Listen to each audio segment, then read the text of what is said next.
Welcome, class to US 101.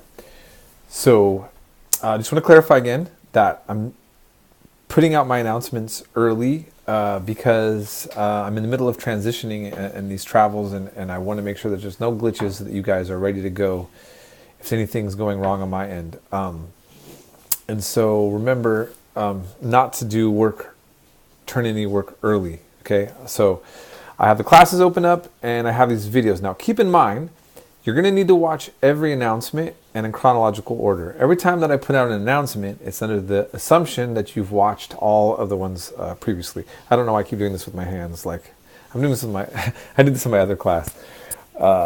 Maybe because I'm really exhausted and I have been doing a lot of cool stuff, but I've also just, I had jet lag and now I'm just like all over the place.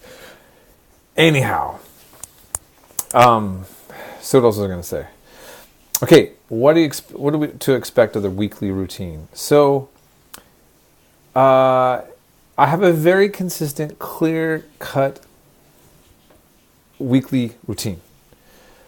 Most Thursdays, you turn in your notes and you have your discussion by midnight, and then Sundays you write a paper on this class. Now, what I recommend, it's not required, but I recommend that you look at each Sunday's topic to write on, and you then, when you watch the videos, you're writing notes focusing on the information that you're going to be writing on for Sunday. And then I'm okay if you take these notes and you put them together to make your paper. This is not a research paper. It's not a paper meant for you to go outside into some other sources. Essentially what I'm doing is, between the paper and the notes is, by the way, my back is killing me, so I this is my other announcements. Oh, I need anyhow. So I'm looking to see that you're actually watching the videos. Now, so this is the other thing. Every week you have a set of modules that I require you to write notes on every video, not just lectures, but every video that's posted for each week, not the announcements, in the module section under the weekly routine. I want to know that you're watching these things. So in this class, I look forward to you showing me that you're following the documentaries, the lectures, and doing the readings. And that's what I'm looking for, ultimately. And that's really the secret to success in my class, because I want you to be engaged with the material. I'm very passionate about teaching 101, like I am my other classes, but this is exciting. Here's the other thing, too. This is a very crucial period for Americans to get an understanding on. And this is what makes me sad. We Americans don't know our own history. So no wonder we also struggle so much with other people's history. And it's so important. I mean, here I am, I'm in Iceland, and the people here, they know more about what's going on in the world and what's going on in America than some of us. And they're living I'm in a very remote place right now. So I'm at this Airbnb here in Reykjavik. And, it's wild. They're a settlement culture as well. But it's also less controversial, right? So this land was settled by basically Vikings. They did bring slaves, but they were white slaves. They did capture women as concubines, which are sex slaves as well. And in fact, much of the culture in the beginning, these Norwegian men brought Irish women who were forced to be their women. Not always the case. It's happened sometimes. But through time, basically everybody became Icelandic, and slavery, the slavery system of, a lot of times they were Irish slaves too up here in Iceland as well. Everybody basically integrated into becoming Icelandic. And the whole entire country isn't that much different in size, like relatively, to Modesto, California. It's really surreal, actually, just being up here and thinking about this. And in any case, as I'm doing these travels, I'm going to be leaving soon Iceland, and I'll be heading to Denmark. It's been getting me thinking a lot more about what it means to be American, and some of the debates we're having, and some of that are happening here. And here it's very different. I mean, I'll give you an example. Think about the controversy and the issues about, the role of police and shooting and people of color and all that. Like, everybody's gonna have a wide range of views on this. I'm not jumping in on that topic right now. But the police here don't have guns. Actually, I don't think anybody here has guns. We went to, my cousin and I went to this, it's called Culture Night.